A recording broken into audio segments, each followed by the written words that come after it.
Então, olá Rui. Olá António. Rui Queiroz, não é? Para quem esteja habituado a seguir o podcast, sabe que é um diferente Rui. Por outro lado, para quem está habituado a seguir o Discord, sabe que é o mesmo Rui. Portanto, bem-vindo Rui aqui a este formato diferente. Bem-vindo ao podcast Bitcoin Talks. Algo que tu já conheces também há muitos anos. Para quem sabe, já foste mencionado aqui há longas temporadas. Quase tanto como o outro senhor. O senhor Elon Musk, eu não posso dizer Elon Musk porque algumas pessoas já me têm corrigido. É a força do hábito. É a mas menos que ele. Menos vezes. Sendo que vou ter que voltar a falar nele porque ele ainda não parou com as suas inovações em relação ao Twitter. Parece-me que eu acho que há muito a falar agora, desde a última vez que tu falaste até o que está a passar. Acho que há muito sumo. É verdade, a ser falado. É verdade, eu acho que a app em si vai mudar radicalmente. Vamos falar de super apps e coisas do género. Twitter, pois.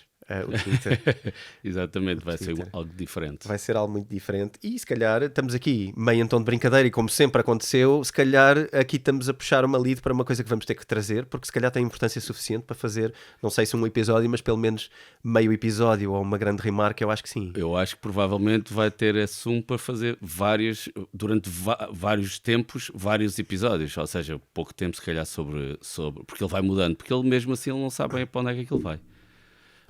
Sabe mais ou menos, obviamente, mas há, como o CZ do Binance no outro dia disse, que de 95% das ideias que o Elon, não sei, mas que está a tentar fazer, 95% das ideias vão falhar.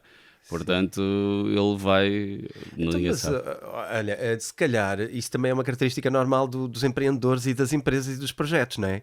Muitos projetos grandes que nós temos hoje nem sequer começaram com a ideia que hoje exploram. Alguns são spin-offs de ideias que eram laterais. Certo. E a ideia fundamental às vezes de alguns negócios não é aquela para a qual foram criados, ou seja, a meio do processo perceberam que afinal a oportunidade de negócio não era aquela, era uma um bocadinho ao lado. E a inovação é assim, mas tu falaste dos empreendedores, o empreendedor normalmente também tem na sua cabeça, ele está a pensar em 500 mil coisas ao mesmo tempo, o empreendedor à séria. E os caminhos vão se cruzando para outras realidades. E de facto, o que eu acho que nós hoje temos, que é o Twitter, e aquilo que vai ser no futuro, vai ser diferente, e vai ser diferente do que aquilo que as pessoas, como o Elon, estão a pensar que vai ser. Verdade. Para garantir que, sendo dois empreendedores, não fazemos o que eles fazem e vamos para todo lado, agora vamos tentar focar aqui um bocadinho. Eu, em primeiro lugar, gostava de partilhar, eu já tinha avisado que ia ser um episódio diferente do Bitcoin Talks normal, vamos ter aqui uma agenda específica e vamos trabalhar uma coisa específica. Já vamos a essa coisa. Antes gostava só de relembrar aqui que estou a abrir uma promoção especial para o meu curso, para quem se inscreva e assista ao podcast. Então, vocês vão encontrar, vocês ouvintes, seja vídeo ou áudio só, vão encontrar na descrição do episódio o link para uma promoção que neste momento existe para o curso. Então, basicamente, é um pack preparado, que é o curso, mais o acesso ao Discord durante um ano, mais o webinar no metaverso. E ainda o acesso à saúde financeira, aquele programa especial onde as pessoas podem programar despesas, rendimentos e encontrar o seu património pessoal e depois planear a sua agenda financeira. Portanto, tudo isso está explicado dentro. E estamos a fazer uma promoção agora, neste momento, nos próximos 10 dias, ainda vai durar mais 10 dias, que fica por 149€, ok? Portanto, quem achar que faz sentido é seguir os links, a papinha está feita, é só adicionar as coisas e do outro lado fazer o checkout da School of Self, que é a plataforma que alberga estes cursos, e onde toda a gente pode ter acesso a estes conteúdos, a estes e outros, porque é algo que vai crescer muito nos próximos meses. Para quem nos segue, vai ver uma diferença grande do ano passado para este ano relativamente à School of Self. Mas o tema não é só este. O tema verdadeiramente que vamos trazer aqui no episódio é um especial. Este especial vai ter vários episódios, não vão ser todos seguidos, vamos fazê-los alternadamente com o Bitcoin Talks, conforme tínhamos combinado, mas decidimos também por perceber o interesse das pessoas, e aqui estou a falar por mim e por ti, porque já falámos disto antes, mas já abro aí o teu mic, que é analisar algo que nos pode ajudar a lidar com os dias de hoje e os próximos tempos. Basicamente o que vamos fazer é digerir, se calhar é uma boa palavra, a obra do Ray Dalio, da Nova Ordem Mundial, que é um livro relativamente grande. Se o conseguires mostrar aqui para a câmara, podemos ver que é um livro de cerca de 600 páginas, não é? Posso ver quantas páginas estão, não é? É algo do género. 606. Que pode parecer assustador, mas a verdade é que conforme o vamos lendo é um livro muito fácil, porque tem níveis de leitura. Pode-se ler mais pela superfície, pode-se ler com maiores profundidades, há bolds, há cores, há gráficos, há uma data de coisas que nos ajudam a tornar mais leve. E acima de tudo, algo que o Ray Dalio faz, que diz sempre que é, nós não precisamos ler o livro de seguida, não é? Ou seja, ele já no livro anterior, nos princípios e neste, pode-se ler só partes do livro, que há partes mais interessantes que outras, há partes que nós a determinado momento queremos consultar porque queremos ver, e isso torna também a leitura muito mais fácil, embora sejam 606 páginas. É verdade. Não Rui, queres partilhar aqui qual é que foi a nossa conversa, como é que nasceu este projeto, para também as pessoas seguirem um bocadinho o nosso raciocínio?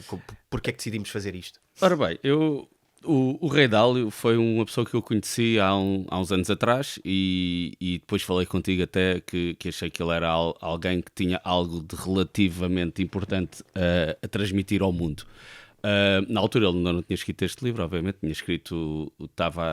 já tinha escrito os princípios, sim. Que depois tu acabaste por editar aqui em português para Portugal.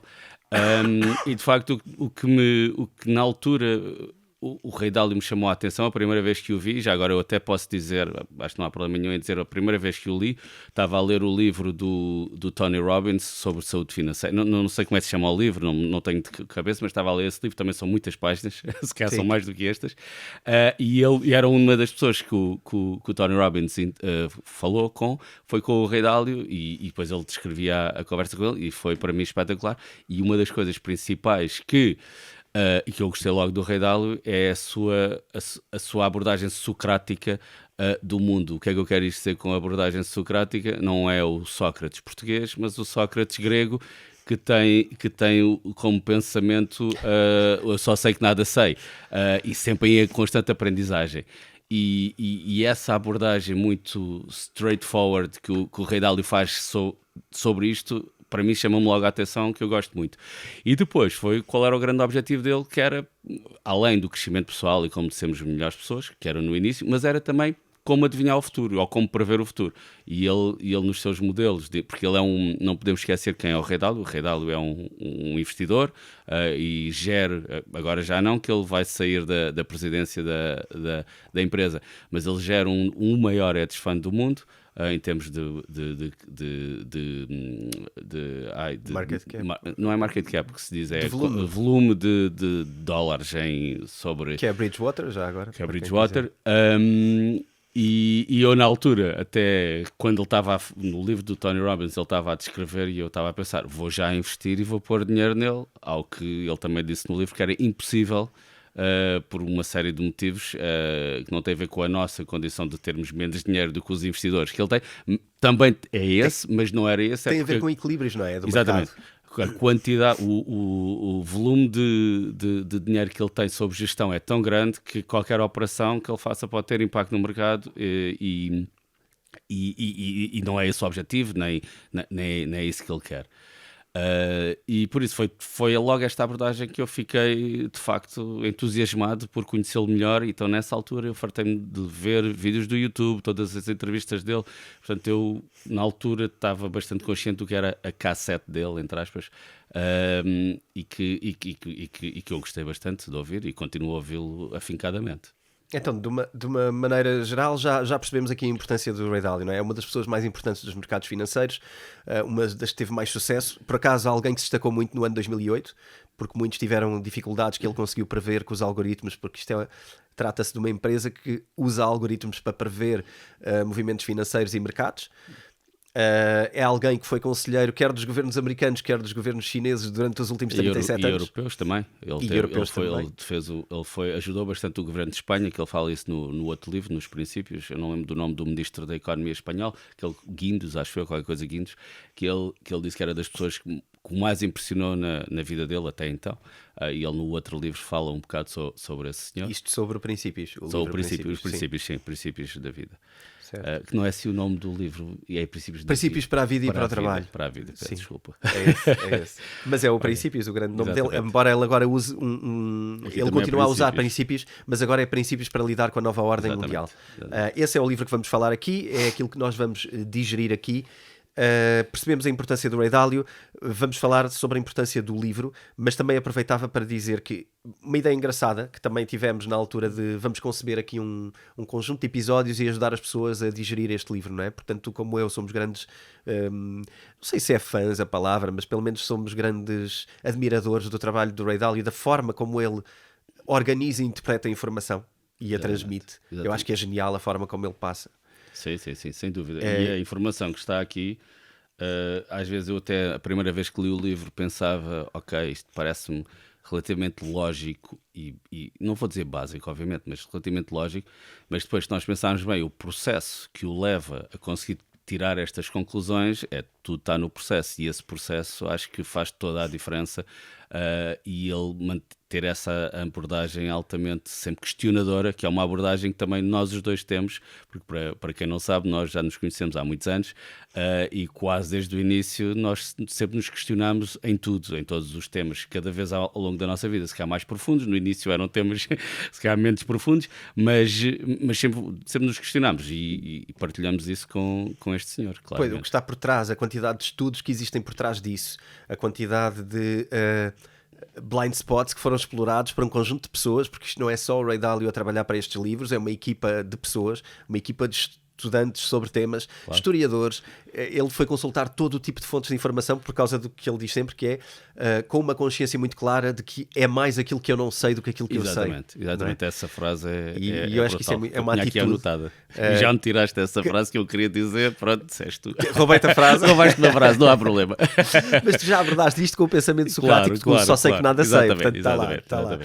Peço desculpa. Isto vai acontecer montes de vezes nestes episódios, porque também, para quem não percebe esta piada, isto é um bocado uma private joke, existe aqui uma forma de pensar relativamente parecida em relação a muitos temas entre mim e o Rui, portanto é muito provável que concordemos mais do que discordemos e que haja roubos de frases frequentes. Exatamente, mas uma coisa que eu estavas a falar e eu lembrei-me é que, e também para mim é fundamental, e que é mais difícil para mim ter essa posição, mas que o Ray Dalio pelo menos diz que a tem, e eu acredito que sim, que é ele não sabe nada, no sentido que não sabe mesmo nada, ou seja, ele parte para algo com uma ideia que, ok, eu tenho a minha opinião, mas a minha opinião pode estar completamente errada. E agora vou tentar desprová-la ou prová-la. Normalmente é sempre, nós gostamos mais de ir do desprovar, portanto, tentar encontrar argumentos que não secundem a nossa opinião, ao contrário de quase todas as pessoas que nós vemos na televisão, etc., que gostam muito de dizer a sua opinião e de arranjar argumentos que a provem. Que a confirmem, exatamente. E aí estamos a esquecer dos outros argumentos, e essa temática toda é abordada no outro livro do Ray Dalio, com o qual também já fizeste o podcast. Mas fica à base da ideia de procurar... Sempre. Procurar, até podemos ter uma opinião, e até pode ser muito fundamentada, mas quando partimos para, de facto, querer saber a verdade, descobrir a verdade, partir de um lugar onde a nossa opinião não tenha, ou tenha o mínimo peso ou não tenha peso nenhum. Exatamente. Para não ser algo que vai condicionar o resultado, porque então mais vale não fazer nada.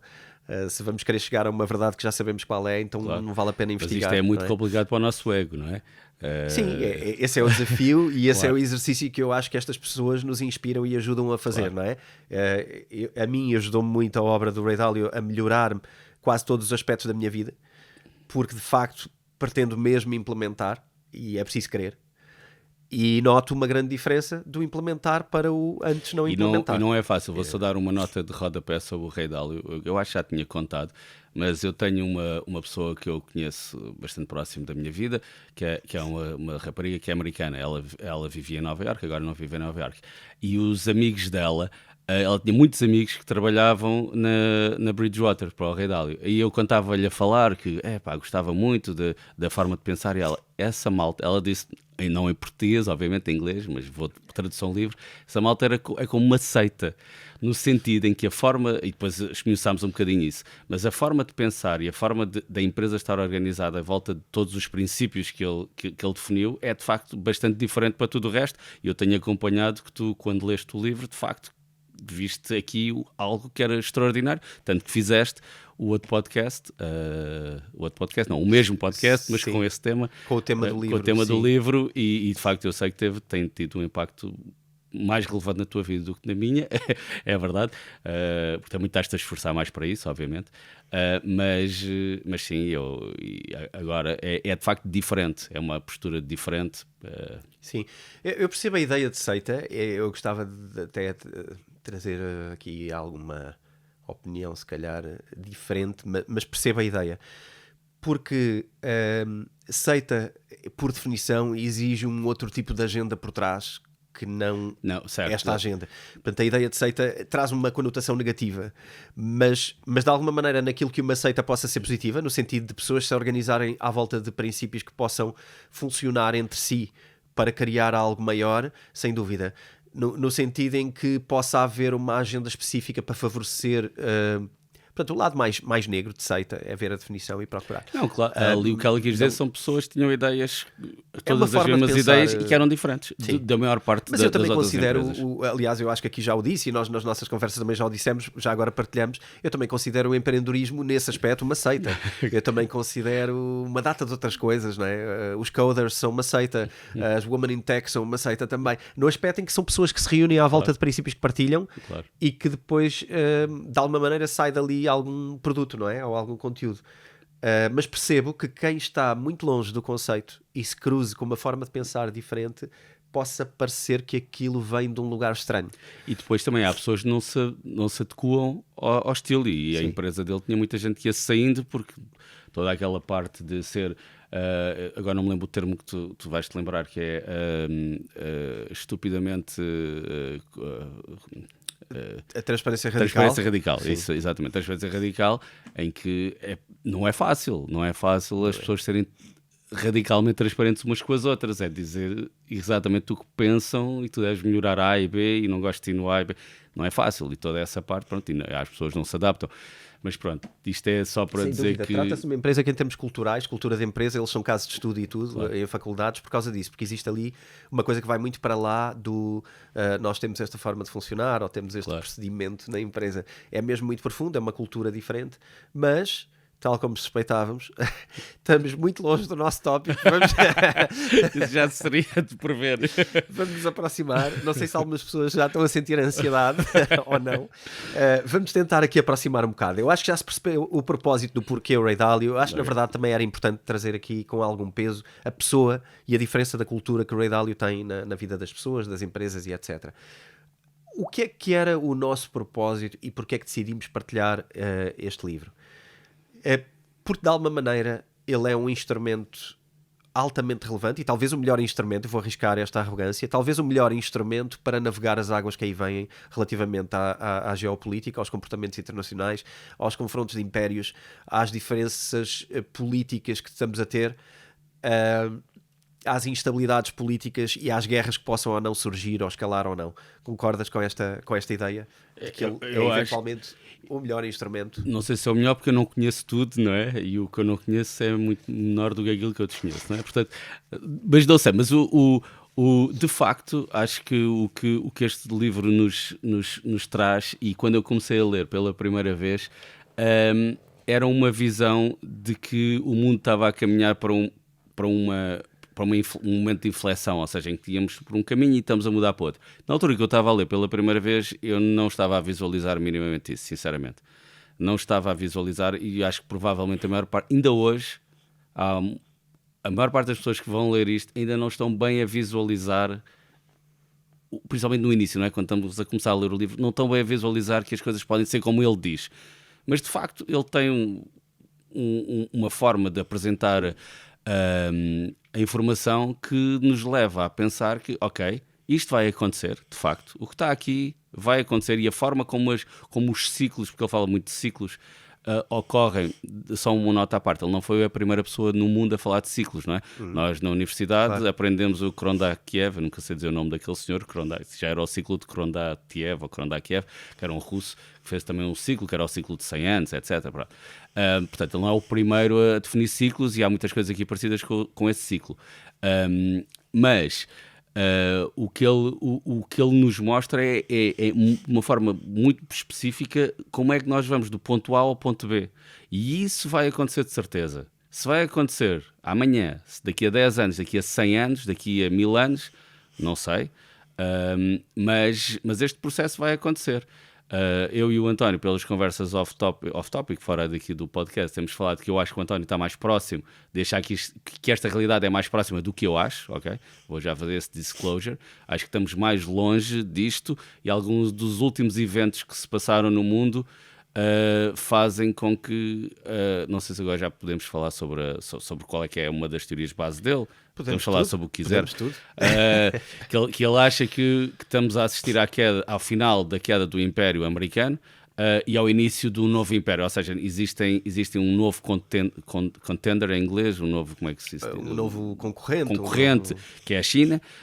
E ele acha que a China está no processo de tomar a dianteira do mundo, e quando isto acontece, existem uma série de processos que se vão desenrolando, quer na potência que está a perder a sua influência, quer na potência que está a ganhar a influência.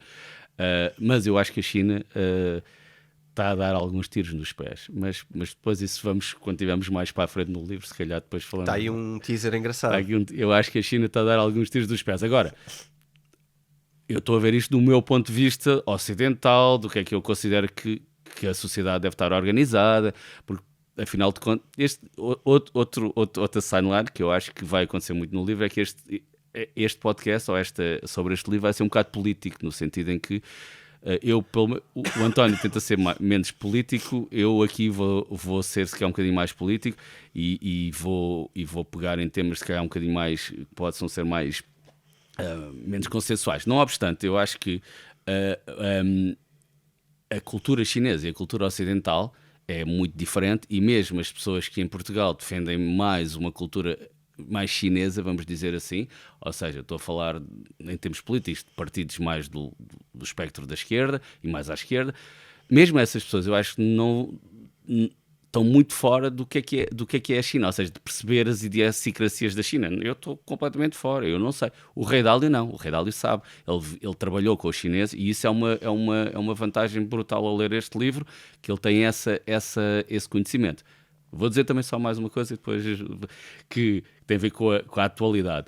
O Rei Dálio escreveu, porque assim as pessoas vão falhando isto, e para dizer que o Rei Dálio também falhou nisto, que ele escreveu no Twitter que aqui há 3 ou 4 semanas que estava ansioso, estava expectante por saber quem ia ser o próximo líder da China, porque eles mudam de líder de X em X tempo, e que ia haver um novo líder. O que é que aconteceu? Não sei se estás por dentro, não há novo líder.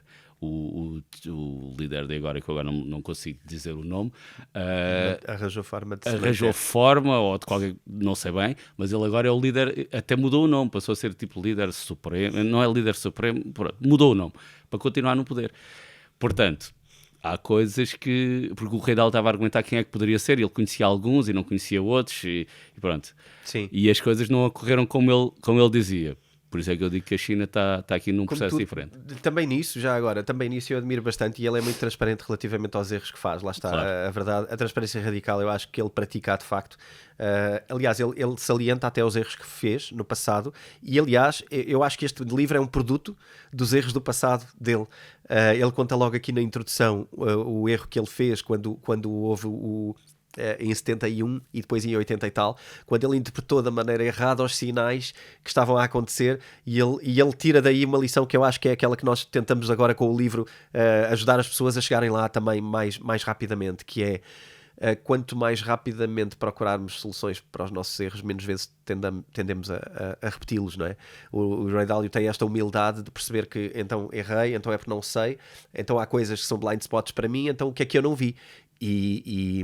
E este tipo de conteúdos, eu acho, são coisas que nos vão ajudar. Nós estamos a falar ainda pela rama, não é? Estamos ainda mas vamos entrar muito mais em específico no livro. Mas a ideia aqui é ir buscar ferramentas que nos ajudam a nós a tomar as boas decisões, não só na vida como nos investimentos, não é? Na economia, nos investimentos. E eu acho que até na vida, porque acho que vêm momentos mais difíceis do que apenas económicos. Mas lá chegaremos. Sobre esse ponto lá está, assumir os erros é uma oportunidade de construir um documento que permita... E foi isso que ele tentou fazer. Ele escreve no livro exatamente sobre isso, e uma das coisas que ele tenta prever o futuro, não é? Ou seja, o livro dele é uma tentativa de prever o futuro. Porquê? Porque quando nós conseguimos prever o futuro, tomamos melhores decisões. Ponto final. Só que este futuro é um futuro muito difícil. Há não sei quantas variáveis, bilhões e trilhões de variáveis, portanto é muito complicado a previsão concreta do futuro.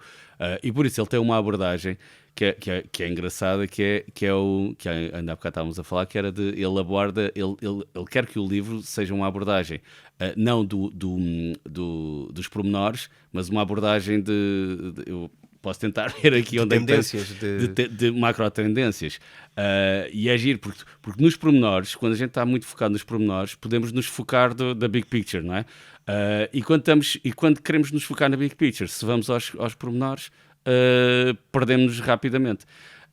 E é interessante, eu tive umas conversas com um amigo meu, que o António também conhece, sobre um tema que não tem a ver com este, que era o tema de como a humanidade tentou trabalhar esta questão do corona, e nós tínhamos visões diferentes, mas nessa parte eu tinha que concordar com ele, porque eu dizia que esta regra não fazia sentido, e ele dizia, esquece a regra individual, porque se a gente vai ao individualismo de cada uma das regras, de facto, é impossível nós termos regras concretas para tudo, ou que façam todo sentido para toda a gente.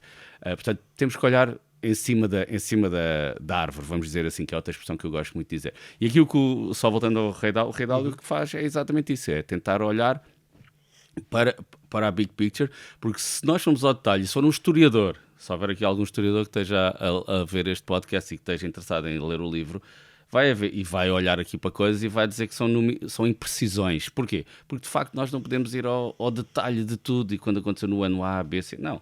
Isto é no geral, porque depois ele também fala aqui de vários impérios e de como os impérios, do processo da ascensão e queda dos impérios. E nem todos foram deste modo, não é? Ou seja, deste modo em todos os itens que ele defende aqui. Há uns que não... Houve um item que se calhar não passou, ou foi menos relevante. Portanto, essa parte da abordagem dele também me parece extraordinariamente relevante, e ele fala isso logo na introdução, que é o que nós estamos agora aqui a falar. Na introdução eu acho muito interessante a forma como ele arranja este resumo de motivos pelos quais os impérios crescem, se mantêm no topo e mais tarde caem. Acho que uma das noções mais importantes que começámos por partilhar era primeiro partir de um princípio que nada é eterno, não é? Claro. Nenhum império até hoje foi para sempre o império líder mundial, e portanto o mais natural de percebermos é que isso não vai acontecer também para a frente, porque nunca aconteceu para trás na humanidade, e portanto o mais provável é que nunca haja um império e que os Estados Unidos não sejam para sempre o maior império do globo. Acho que isto é fácil de perceber, muito difícil de viver com, porque para nós que nunca vivemos nada diferente, é muito difícil perceber, então, mas agora não são os Estados Unidos, quem é que é? E para que eles não sejam, o que é que tem que acontecer? E é neste momento que eu acho que existe aqui um clash, um impacto gigante no nosso conceito de segurança no futuro, que é acharmos que para cair o maior império do mundo isto não vai acontecer de uma forma muito pacífica.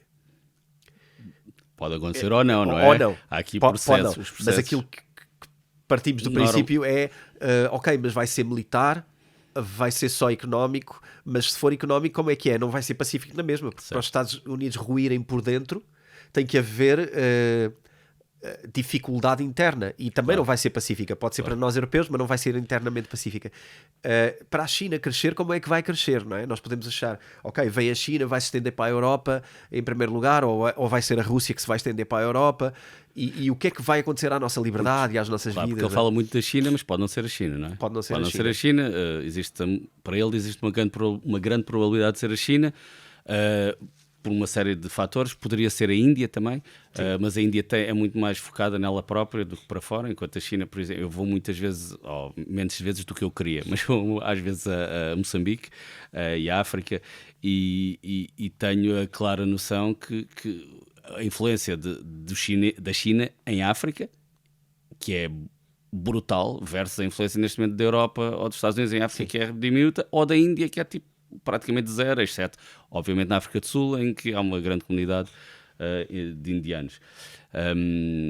Mas estavas a falar sobre isso. Sim. E os pontos que ele identifica do estudo dele. Deixa-me só dar um bocadinho antes, que é ele quando falhou, tu falaste sobre as duas vezes que ele teve os dois problemas dele, que foi nos anos 70 e nos anos 80, em que ele falhou redondamente na previsão que ele tinha, e que na realidade foi duas vezes à bancarrota. Portanto, porque ele, só para contextualizar, enquanto nós, as pessoas normais, vamos dizer assim, quando gerimos, é-nos dito para gerir os nossos fundos, a nossa riqueza de uma forma distribuir por vários sacos, não fazer leverage, ou seja, não estarmos com dívida. Para um gestor de hedge fund não é isso que faz. Um gestor de hedge fund o que faz é ver qual é a oportunidade agora, ou no hedge fund que ele gera, qual é a oportunidade que tem, e vamos all in nisto, tendo um hedge, que é, se isto correr mal tens aqui um hedge, por isso é que chama-se hedge fund. Sim,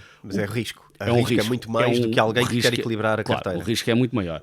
E nesse sentido ele foi duas vezes à falência por duas coisas que, segundo ele, aconteceram N vezes ao longo da história, mas que ele, como nunca tinha vivido, nunca tinha identificado que isto era possível acontecer. Sim. E este livro basicamente é isso. São coisas que aconteceram ao longo da história, N vezes, repetidas N vezes, e que nós, como vivemos poucos anos, não conseguimos perceber. Sim. Parece aquela história, só uma nota humorística, que quando no telejornal vão entrevistar uma pessoa e ela responde que eu em 50 anos de minha vida nunca tinha visto tal coisa. Okay. E isso não quer dizer nada sobre o facto dessa coisa ou não acontecer, quer dizer que durante a vida daquela pessoa, que é curta, não é? Não aconteceu. Sim. Mas isso não quer dizer nada que possa acontecer amanhã ou depois da manhã. Pronto. Não, só quero dizer que mais uma vez estamos a viver constantemente a olhar para detalhes, na micro observação, em vez de termos uma visão macro que nos vai permitir, porque há aqui uma coisa importante, e já agora ficava aqui mais numa perspectiva até de investimento.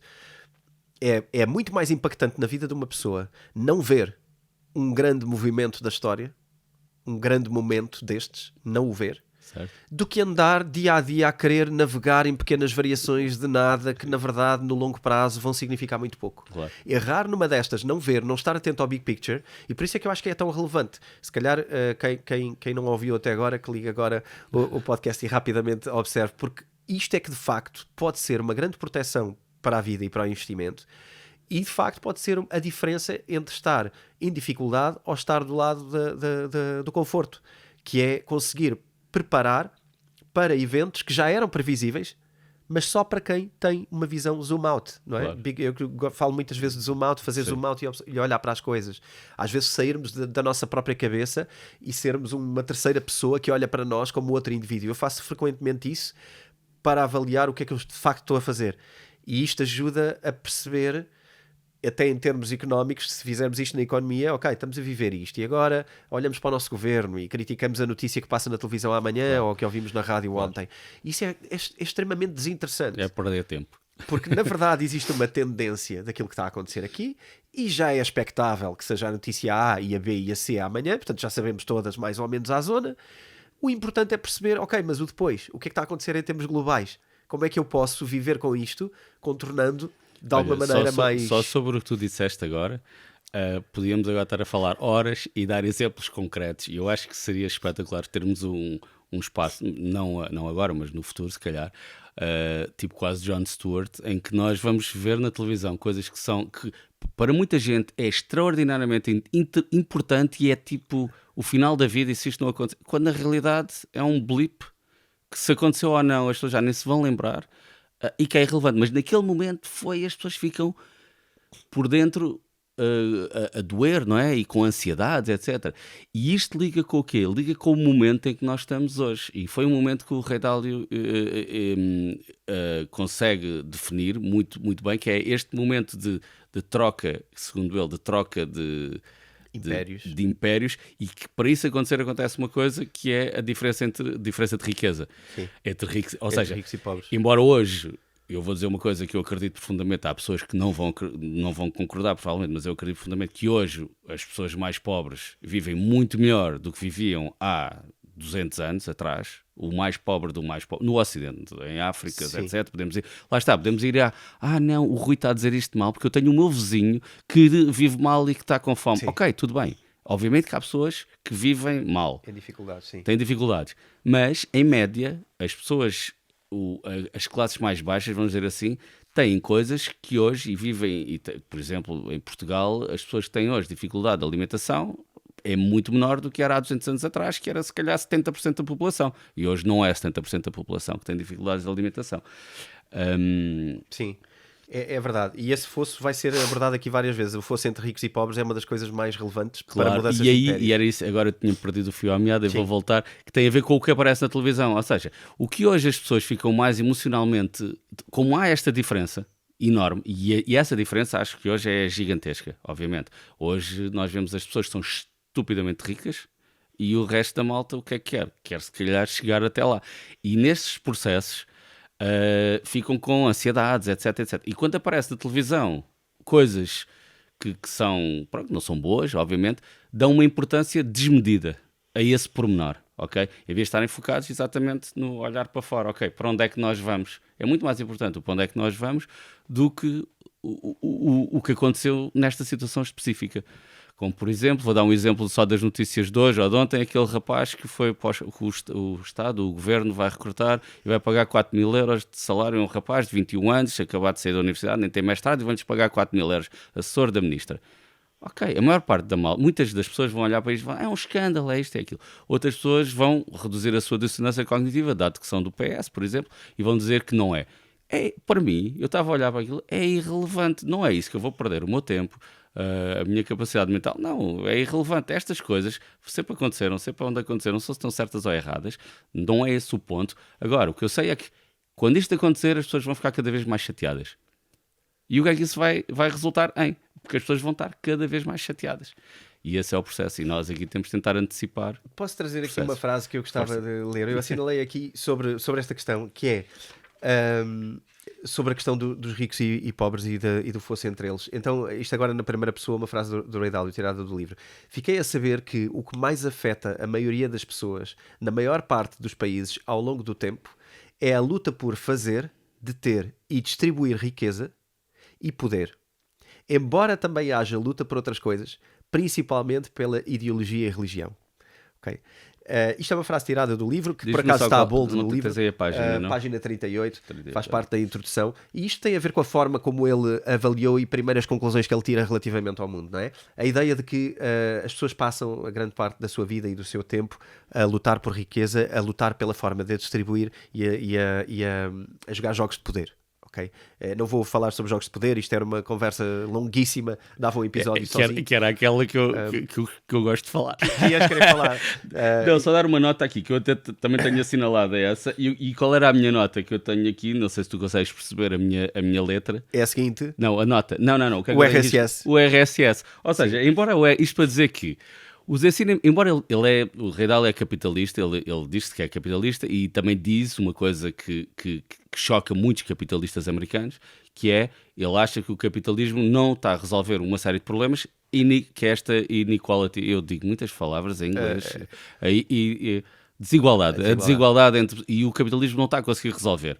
E o que ele acha é, ou o capitalismo consegue resolver uma nova forma de ver as coisas, ou então vamos mudar, acaba por falhar e muda-se para outra coisa. Mas ele defende, e aí esse era outro episódio, que vamos falar mais para a frente, porque é que ele acha que o capitalismo é que é o correto. Não obstante, ele diz aqui aqui o poder. E quando ele fala do poder, ou seja, luta pelo poder, e nós não precisamos de ser... O RSS não era capitalista, que a gente conheça, não é? E a luta pelo poder existia. Portanto, existia desigualdades entre pessoas. Não era uma desigualdade financeira, mas era uma desigualdade, por exemplo, quem é que tem acesso à melhor a comida ou ao carro. Porque tu, para teres um carro na União Soviética, nos países daquela região, tinhas de ter um processo, e havia, claro, alguns que chegavam à frente primeiro podemos dizer que é corrupção, seja o que for, não sei, se calhar não vou definir assim, mas o que é facto é que havia pessoas que tinham acesso a bens antes dos outros. Ok, não tinham acesso a dinheiro, não havia dinheiro, ou havia dinheiro, mas era outra forma de dinheiro, mas havia poder. Portanto, o que está aqui escrito também se aplica em parte, ou se calhar em bastante parte, a outros regimes que dizem que não são capitalistas. Porque o que é o capitalismo? É só uma forma de passar, quer dizer, é várias coisas, não é? Mas uma das coisas básicas é o dinheiro, é uma pedra fundamental, não é? E o dinheiro define o valor das coisas. Já muitas vezes aqui no próprio podcast, já muitas vezes mencionei estes capitalismos de esquerda, que é algo que à partida não é natural, pelo menos não é parecido com aquilo que nós estudámos quando estudámos na escola, não é? Claro. A ideia de haver capitalismo de esquerda parece contraditório e na verdade não é. Os países que temos agora a ascender são países capitalistas. Tu tens uma China capitalista, tens uma Rússia... Capitalismo de Estado. Que acabou por ser capitalista. Tens uma outra frase que eu já vi que tu também assinalaste e que se calhar posso aproveitar para partir, porque eu acho que é importante. E aqui atenção a isto pode parecer subjetivo, pode parecer demasiado geral. Estas ferramentas que eu acho que vamos tirar daqui, destes episódios e destas conversas, são aquilo que, na verdade, nos ajuda depois a construir um conjunto de princípios para saber investir da melhor maneira, para saber investir de uma maneira segura. Eu acho que isto é bastante prático. Eu percebo que muita gente possa estar a ouvir-nos e a pensar, isto é muito teórico, estamos a falar de coisas muito distantes. Mais uma vez, são as coisas distantes que vão ter um peso maior ao longo do nosso tempo de vida. Mas para além do investir, que é relevante, eu acho que uma das coisas também que aqui podemos tirar é a paz de espírito.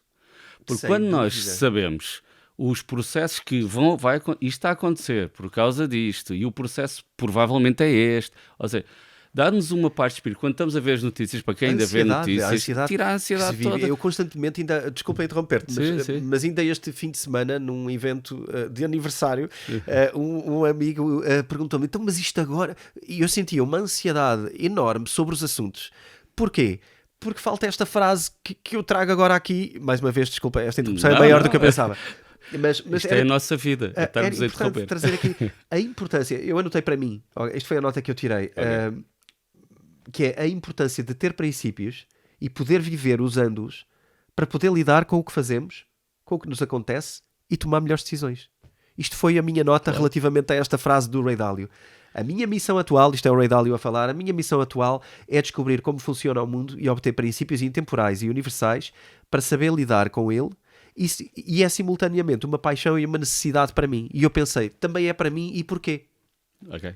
A frase e a resposta tudo. Foi exatamente esta. A importância de eu ter princípios para a minha vida, para não estar constantemente ao sabor da emoção das notícias daqui ou dali que vêm, mas sim para ter princípios para decidir a minha vida, para ter princípios que me tiram o problema de estar sempre a tomar a mesma decisão, porque nós na verdade passamos o tempo a tomar a mesma decisão.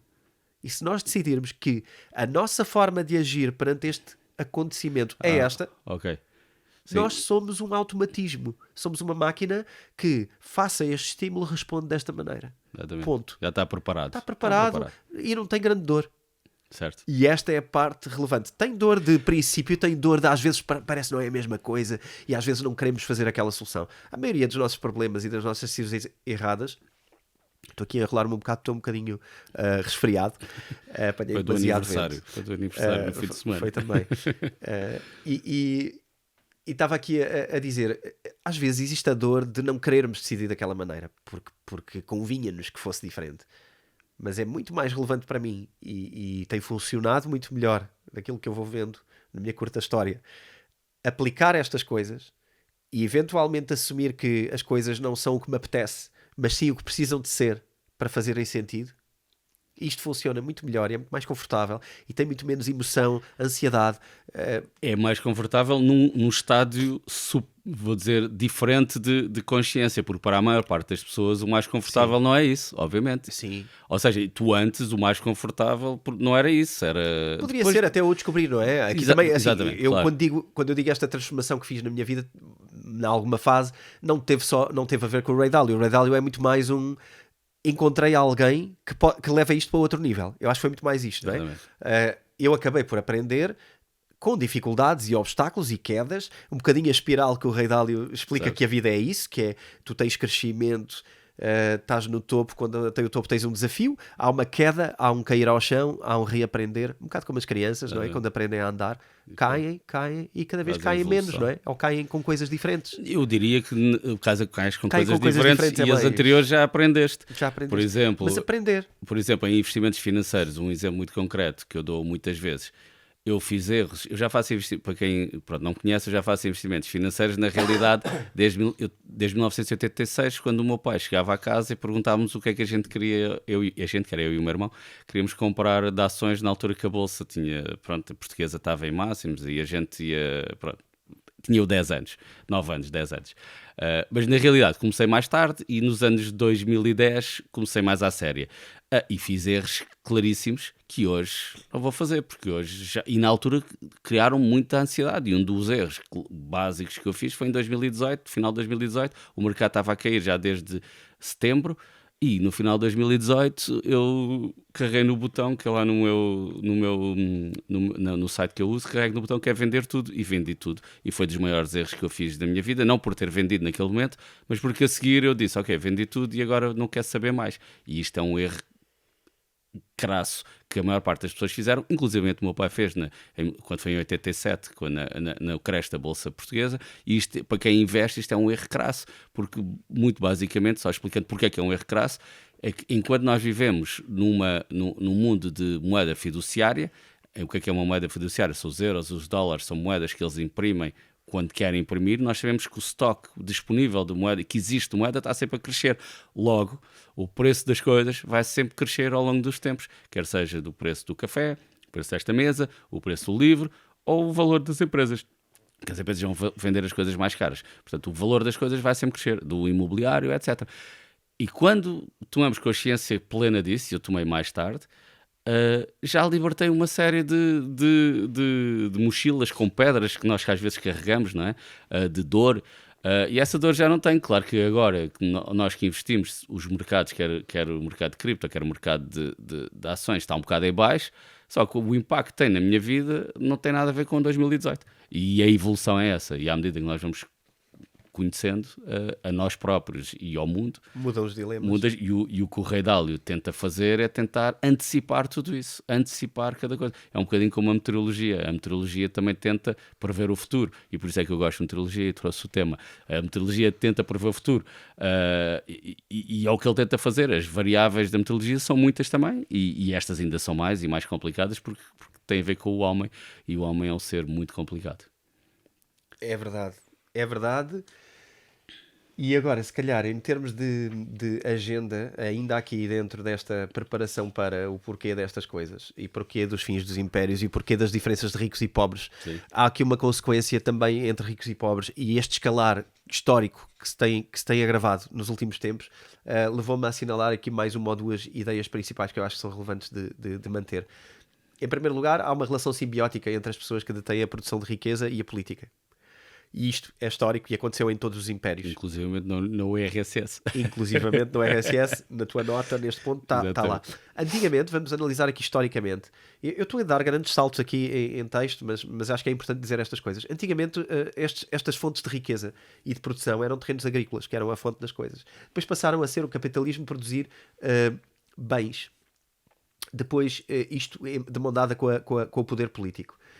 E hoje passamos para uma parte digital. Já vamos à parte digital, eu acho que podemos deixar isto mais para a frente. Mas o importante é perceber que em todos os impérios estudados, quando se criou a divisão entre ricos e pobres, ele foi um dos maiores catalisadores do fim do império, pela inquietude dos que não têm e querem ter acesso, em primeiro lugar, e por outra coisa engraçada, que é as reações a a vontade de reequilibrar as coisas, tornaram-se excessivas.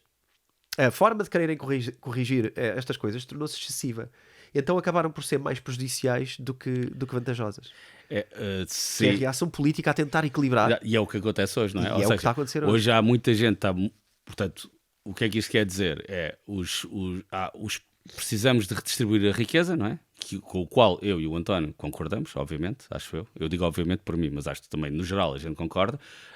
E o que acontece é, como há uma grande pressão, normalmente os pobres, o número de pessoas com menos é maior do que o número de pessoas com mais. E depois isto é giro, porque depois vem a conceitos que nós já conversámos também, que tem a ver com a democracia, o que é democracia, e depois isto já entra aqui por outros caminhos mais difíceis de navegar. Mas, à medida que começa a existir esta diferença começa a ser maior, porque existe a diferença sempre há, quando o império acaba e começa um novo império, não parte com todos iguais, nunca. Exatamente. Existem sempre pessoas com mais, nem que seja poder. Há sempre pessoas com mais e menos poder e famílias e etc. E há aquela teoria da conspiração, que é a teoria das 12 famílias que dominam a Terra desde há 3.000 anos atrás. Pronto, que eu não li o livro, portanto não posso dizer, mas não sei. Não vou por aí. Mas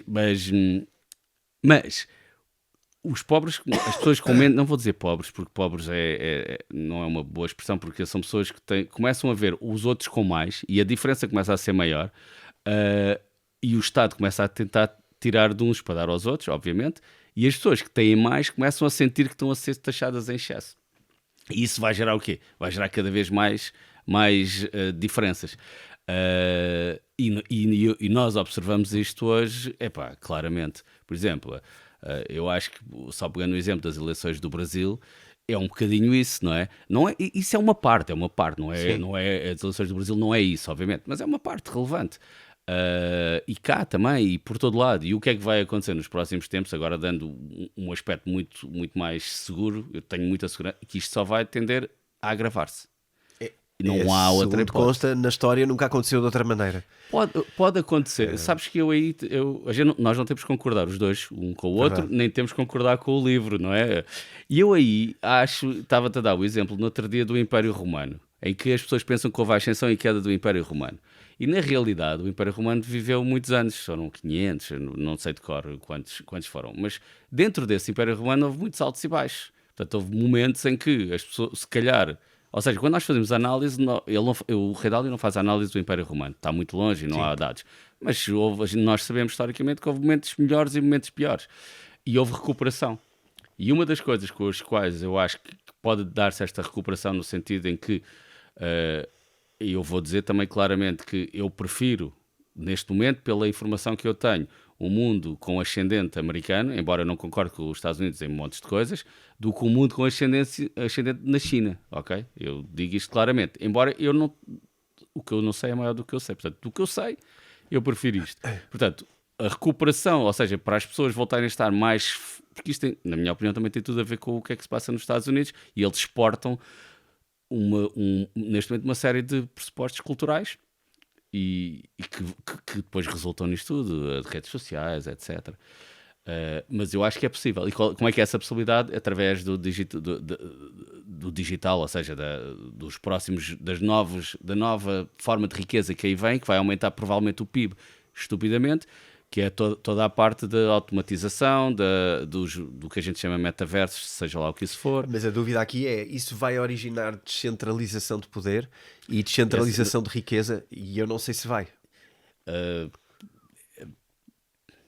Pois, eu percebo exatamente, também não sei se vai. Mas pode gerar... mais do que um rendimento básico universão, que será sempre uma forma de pobreza. Pronto, podemos argumentar o seguinte, isto depois entramos na pirâmide de Maslow, não é? Ou seja, a pirâmide das necessidades... Claro. Quem conhece a pirâmide das necessidades básicas de Maslow? Quando nós vamos subindo, nós queremos ir cada vez para o topo.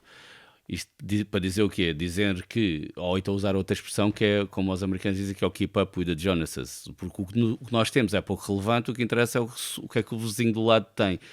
Neste contexto, não é? Ou seja, se nós todos tivermos mais... Porque é que ela há de ter mais que eu? Exatamente, se nós todos tivermos mais, mas se agora nós virmos pessoas que passaram a viver nas nuvens e que têm plataformas e que já não estão aqui na Terra connosco... nós também queremos ir, porque é que a gente não quer ir viver para... Portanto, a diferença... Ok...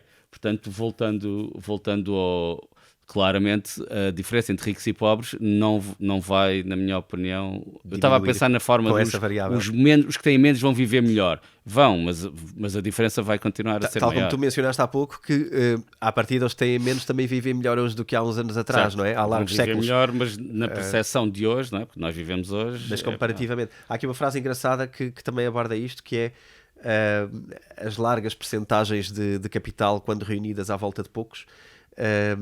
tornam-se extremamente excessivas as diferenças entre ricos e pobres, o que faz com que, ao confrontarem-se com tempos difíceis, se vierem tempos difíceis, elas são extremamente mais prejudiciais para quem está na parte de baixo do que quem está na parte de cima. E esta diferença origina conflitos que, por sua vez, origina revoluções ou guerras civis.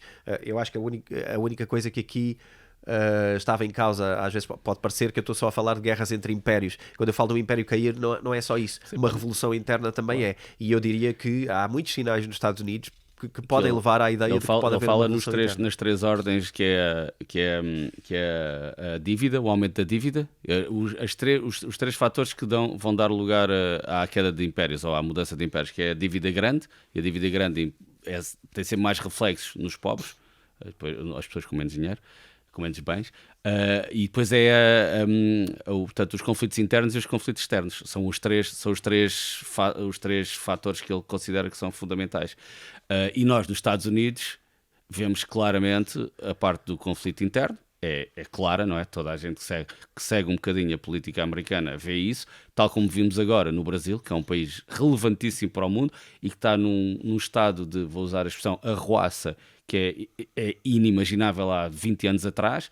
Há 20 anos atrás, em 1999, nós nunca pensaríamos que países como os Estados Unidos ou o Brasil, mais os Estados Unidos se calhar, que têm uma cultura muito única, e mesmo republicanos e democratas estavam juntos em quase tudo.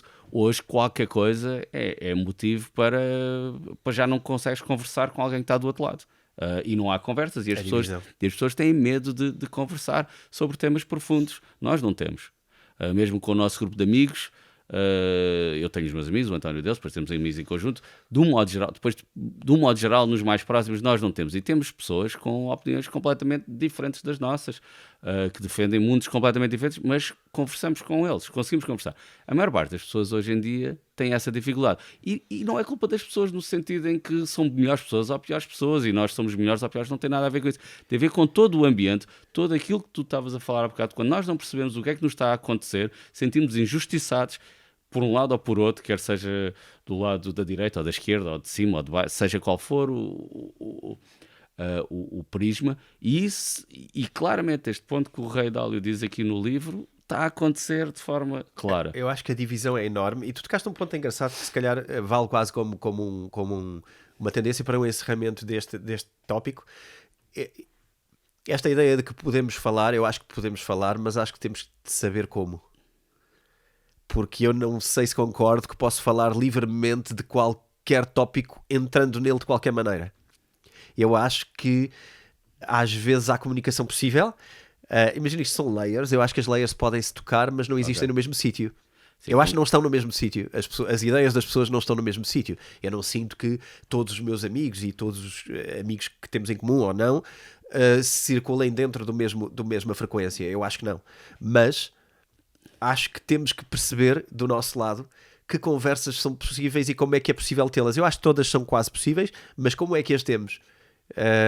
Porque há uma coisa engraçada, que às vezes nós queremos começar pelo fim. Pois é, sem dúvida. E queremos concordar. Bora lá concordar sobre isto. Sim, mas eu não quero concordar, nós queremos chegar a uma boa decisão.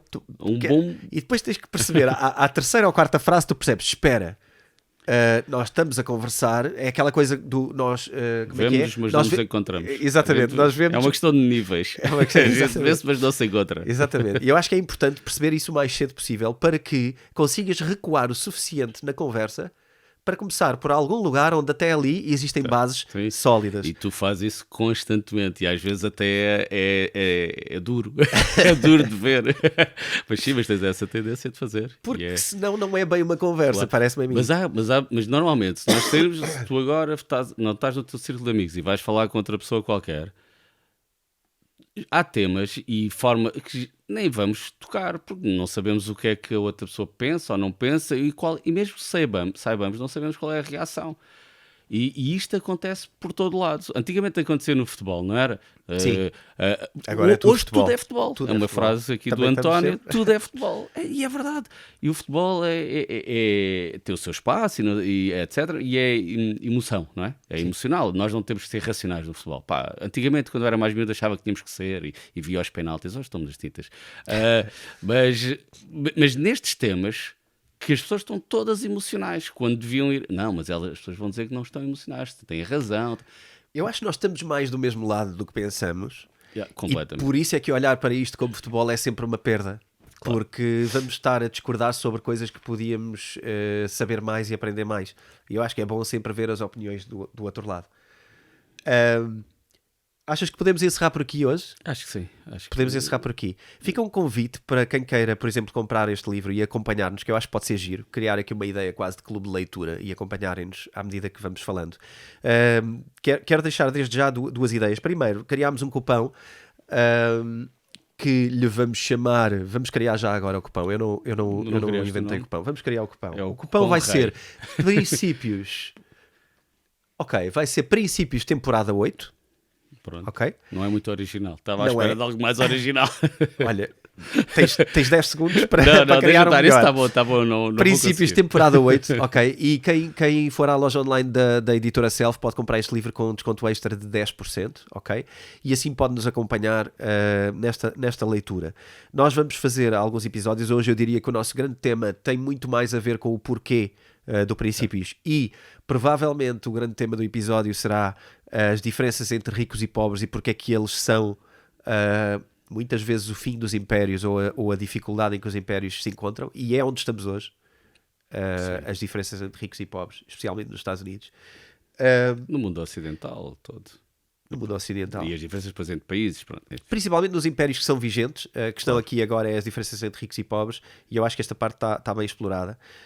Vamos estar aqui dentro de 15 dias ou dentro de 10 dias, vai depender das semanas, não vai ser sempre igual, mas vamos continuar com isto, intercalando com o Bitcoin Talks, mais focado em cripto e investimentos. Aqui vamos continuar com estes temas e eu espero que nos acompanhem, espero que tenha sido uma boa iniciação ao processo de leitura do livro, mas há aqui muitas pedrinhas preciosas para explorar.